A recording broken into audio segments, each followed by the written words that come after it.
क्या बात कि मन भावे मैया के चुनरिया गोटेदार सैया ले ले अइहा कि मन भावे मैया के चुनरिया गोटेदार सैया ले ले राजा ले जाता सिकंदर बाजार आ सैया ले ले कि जाता सिकंदर बाजार आ राजा ले ले अइहा।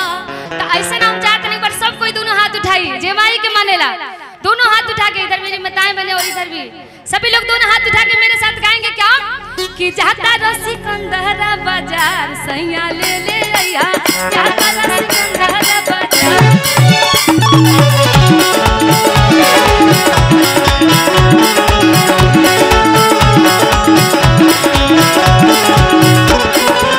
मन भावे मैया के चुनरिया गोटेदार सैया ले ले अइहा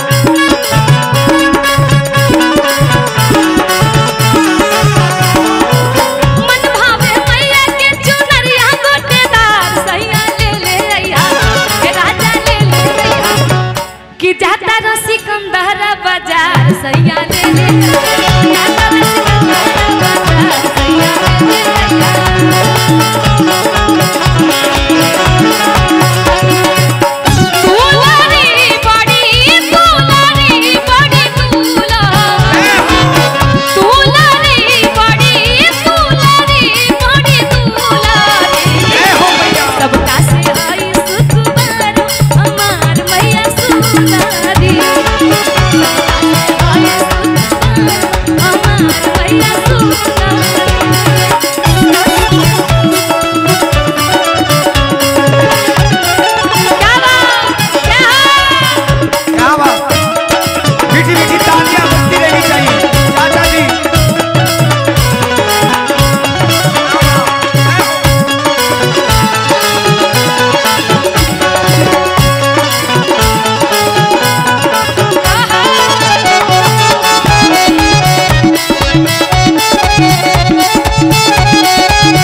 गैया के गोबर ले अइहा गंगा जलवा कि निकल अइहा सैया सुनर सुनर फलवा। अच्छा सुनिए ना अभी देखिए बीच में हमें लग रहा है कि आप लोगों का झूमने का मन है लेकिन इतना ज्यादा भीड़ बगैर खड़ा कराई तो पता चल कि मारे हो जाएगी लेकिन जेके माई के दरबार में डांस करे को होई झूमे को होई खड़ा होके को सकेला एक एक लोग बारी बारी से अच्छा लगी देखिए चाचा जी डांस करने पर उनके लिए जोरदार ताली और सभी लोग दोनों हाथ उठाइएगा और ताली के साथ झूम के मेरे साथ गाएंगे क्या गैया के गोबर ले अइहा गंगा जलवा कि निकल अइहा सैया सुनर सुनर फलवा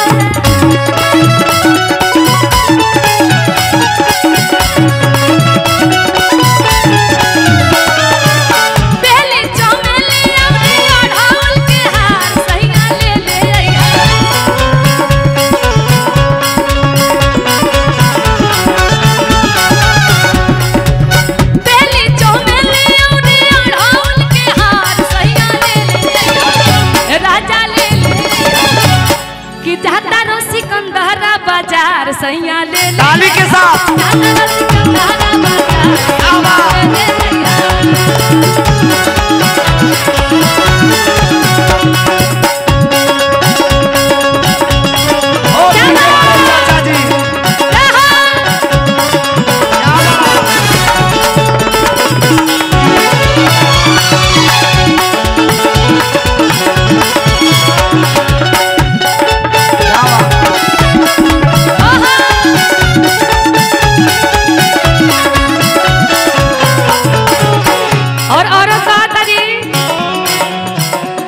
चाचा जी आज के डेट में बन जाइए कोई दिक्कत नहीं आप औरत बन जाइए हाँ हम जेंट्स बन जाते क्या सही है औरत कहा था जोड़े जोड़े काला साले आई है।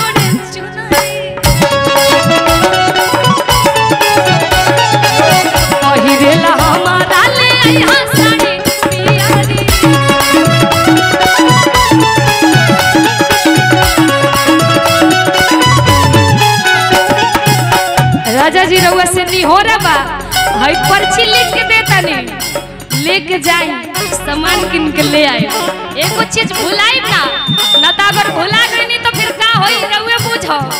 घर में आइला पे एको लोटा पानी ना मिली, ये पहले पता होई जगर शादी पहले अगर मैं हरी के कहना ना के करेला तो का सजा मिलेला सब जानेला। यही से रउआ एकदम कान खोल के सुन ली कि सामान नहीं के भुलाए। ठीक बा। और यही से कहता नहीं जोड़े जोड़े काला साले यहाँ जोड़े चुनरी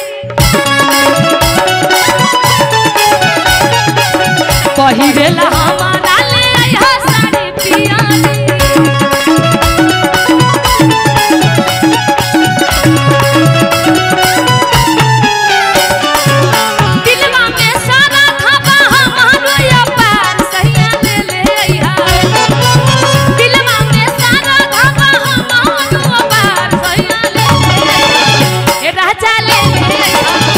और भजन की लास्ट लाइन है झांसी की रानियां और महाराणा प्रताप। आप सभी लोग दोनों हाथ उठाइए और इधर मंच पे भी जितने लोग हैं मैं चाहूंगी एक बार सभी लोग दोनों हाथ, म्यूजिशियन छोड़ के दोनों हाथ सभी लोग उठा लीजिए।